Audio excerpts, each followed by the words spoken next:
特斯拉公布最新一季的财报后啊，一向乐观的马斯克呢也开始不淡定了。盘后股价大跌12%，那这份财报到底有多差？特斯拉未来将面临哪些挑战？股价是否会持续的崩盘？大家好，我是富帅。今天的视频呢，我们从财报解读出发，聊一聊2024年特斯拉的看法与投资策略。首先，从这份财报的几个核心业绩指标来看呢，营收盈利是双 miss。而市场最关注的毛利率更是创下了2019年以来的一个最低点，只有交付量呢勉强达到市场预期，这是特斯拉保量让利策略的一个结果。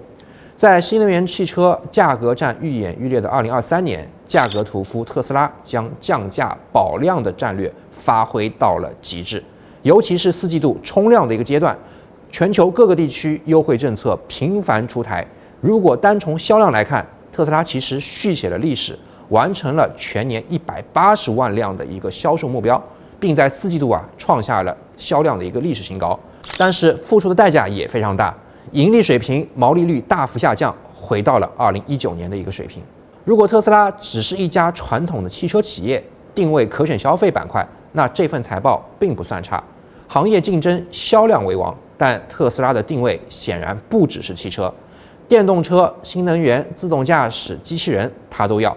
前阵子呢，有媒体就比亚迪年销量超过特斯拉，成为世界的新的王者，让老马谈一谈他的感想。老马当时轻描淡写的说：“我们不一样，特斯拉除了车企，还是一家 AI 人工智能公司。”然而，从目前的营收占比来看，老马这句话说的还是太早了。虽然新能源和其他服务业务的营收增速正在快速的一个增长，但是电动车业务占比是已经超过了80%以上。之前特斯拉的高估值主要就是建立在新能源汽车这个业务增速高、利润高的基础上。然而今非昔比，特斯拉正面临需求减弱、利润下降以及来自比亚迪等强劲对手的剧烈竞争。长期以来，特斯拉一直将其多年平均年增长率定为50%。这次喜欢画饼的老马却给投资者泼了一盆冷水。2024年产量、交付、发货量增速可能会显著低于2023年的水平。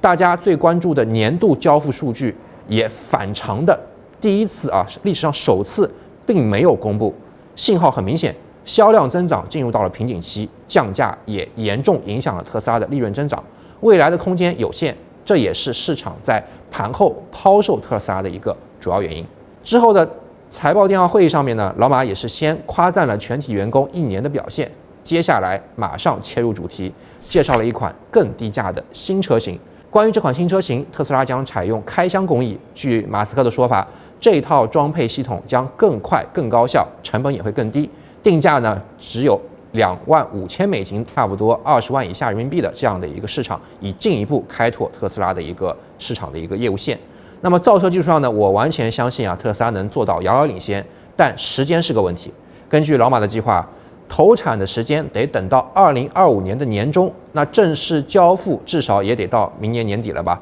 那这对2024年的特斯拉的股价提振是相当有限的。紧接着呢，进入到老马常规的画饼时刻他认为特斯拉目前呢正处于2次主要增长浪潮之间。前一次呢是由新能源汽车推动的，而下一次增长将靠自动驾驶和 AI 机器人。大方向相信大家没有什么异议相比只能叠衣服的这个擎天柱机器人FSD 自动驾驶可能会更早的落地。但摆在这2个星辰大海的业务面前，还有一个急需解决的现实问题，那就是马斯克的股权问题。马斯克此前发推特称如果特斯拉发展成人工智能和机器人领域的领军企业，而他们有25%以上的投票控制权，他会觉得非常的不安，甚至放出了狠话，他宁愿在特斯拉以外的公司去开发产品。老马可能看了 OpenAI 在去年年底的宫斗戏，在大力发展 AI 业务前，为了杜绝同样的剧情发生在自己身上，才突然之间推出这样的一个要求。那么目前呢，马斯克拥有特斯拉的一个股份呢，大概是占比达到13%，距离25%呢仍然还有一段距离。那么对于此事呢，老马也借着这次电话会议向股东们重申了希望获得更多特斯拉的股份，增强自己的影响力，并主动提出设立双重股权的可能性。看到这儿，大家应该明白了，这才是特斯拉当下最需要尽快解决的问题。这就好比一个有专利技术的，或者说有资源的员工，你要他转化他的这些技术和资源给公司，那必须先跟他谈好机制，签订合同，对吧？否则这位员工他不可能主动去转化。老马现在也正是如此，要打破目前特斯拉的业绩增长的放缓的这样的一个窘境，需要老马全力以赴，安安心心的去发展人工智能业务，给特斯拉的一个估值提供新的支撑。那么最后我们回到股价的走势上，进入到2024年，特斯拉已经累计下跌超过了20%，这跟大盘走势是完全相反的。市场其实已经 price in 了大部分的利空，结构上呢也走出了周线级别的目前在走第5浪下跌。